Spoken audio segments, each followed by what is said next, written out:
Do you struggle with pain and discomfort through the base of your skull? And so when I talk about the base of the skull, I mean this area right up the top here.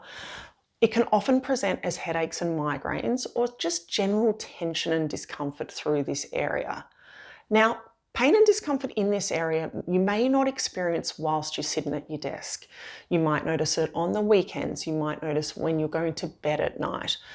Pain and discomfort that you feel through this area that occurs outside of the office can absolutely be caused by something that you're doing inside of the office.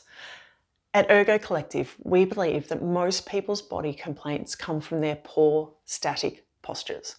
And where do you do that? At work, of course.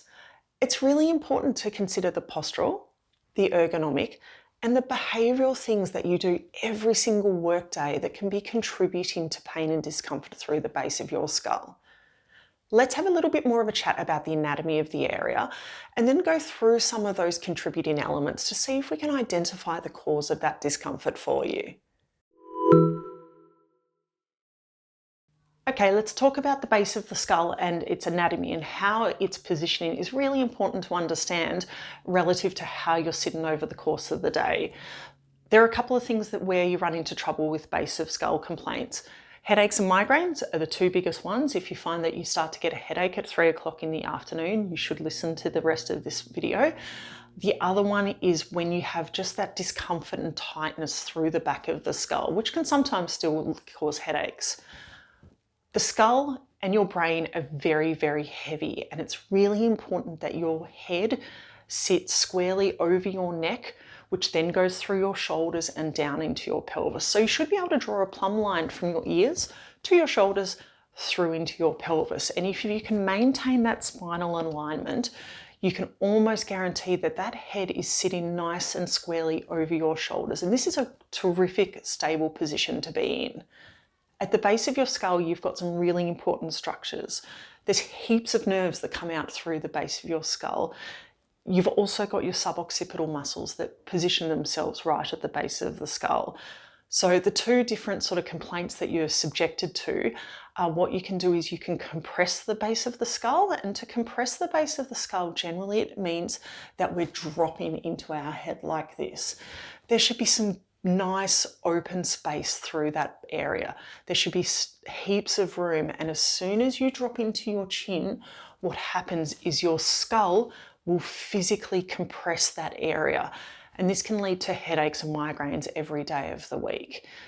The other loading that comes into the base of skull complaints is when people are looking down to their mobile phones, and it's that forward flexion through that head which can lead to strain and discomfort through the base of the skull. Your sub-occipital muscles, when you've got your head nice and tall over your shoulders, they're in a really passive position. They don't have to do that much because your head's really stable relative to gravity.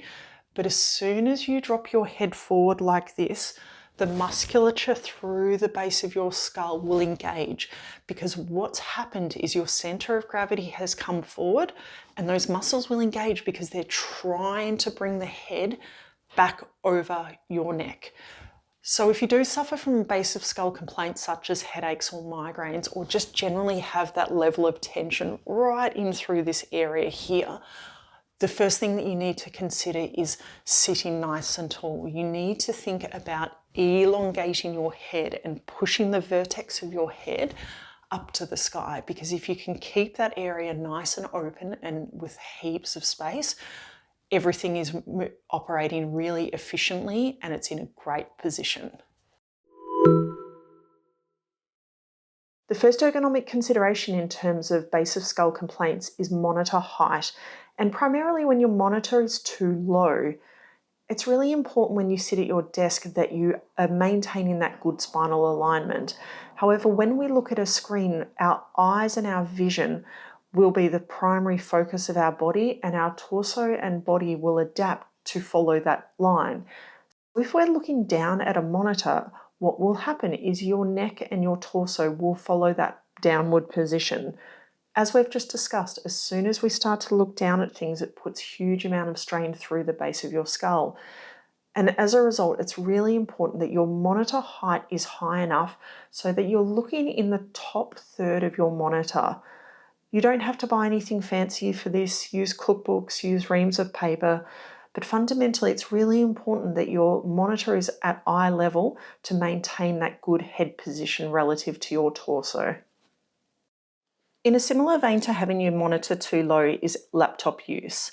As you can see, when you use a laptop, you have to put your head in this really forward flex position. Think about how much strain and tension is currently going through the base of your skull when you maintain this position. It's really important that if you use a laptop for excessive periods of time, you get a laptop stand so you can push it at eye level, and then use a secondary keyboard and mouse. Fundamentally, laptops are great for short, sharp periods of time, but not for an entire day of work. Mobile phone or screen use is becoming more and more a major problem in terms of base of skull complaints also. When you use your mobile phone or when you use a device, what we tend to do is we tend to rest it on our laps or on the desk, and what we do is we look down at it. As you can see, this puts this neck in this awfully flexed position again, similar to the monitor heights and the laptop. We don't like maintaining this position for a very long period of time. And when we do, what happens is our center of gravity is off and our head feels like it's about to fall from our shoulders, and the core muscles around the base of your skull have to work really, really hard to maintain this position for a really long time. It's really important when you do use devices such as mobile phones or tablets that you at least bring your screen up to your eyes rather than your eyes down to your screen. The slouch posture is a classic cause of base of skull complaints. As you can see by this positioning, what has happened is I've dropped into my rib cage and I've simply collapsed my head into my shoulders.